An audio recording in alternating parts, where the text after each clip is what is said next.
লাবণ্য লিখেছেন আশিক মজুমদার। পিথাগোরাস হয়তো কোণ মেপেছিলেন, রেখা টেনেছিলেন, ত্রিভুজে খুঁজেছিলেন সত্যের সমীকরণ।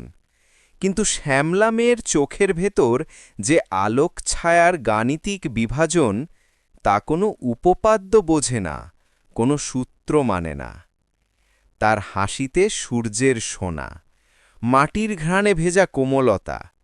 যেখানে অঙ্ক থেমে যায়, সেখানেই কবিতা জেগে ওঠে, নিঃশব্দ কিন্তু দীপ্তিময়। তার মুখের বাঁকে যুক্তি হারায়, তার চলার ভঙ্গিমায় সরল রেখা বেঁকে যায় বৃত্তে, যেন বাতাসের ক্যানভাসে জ্যামিতির সব সংজ্ঞা গলে যায় ভালোবাসায়।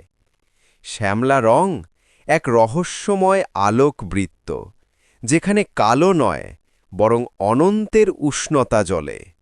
তার চোখে আছে পৃথিবীর শান্ত সাগর, তার হাসিতে ভেসে ওঠে জীবনের পূর্ণতা। সে যখন হাসে, মনে হয় সমস্ত সূত্র মুছে গিয়ে শুধু থেকে যায় এক নিঃশব্দ সমাধান, যার নাম লাবণ্য।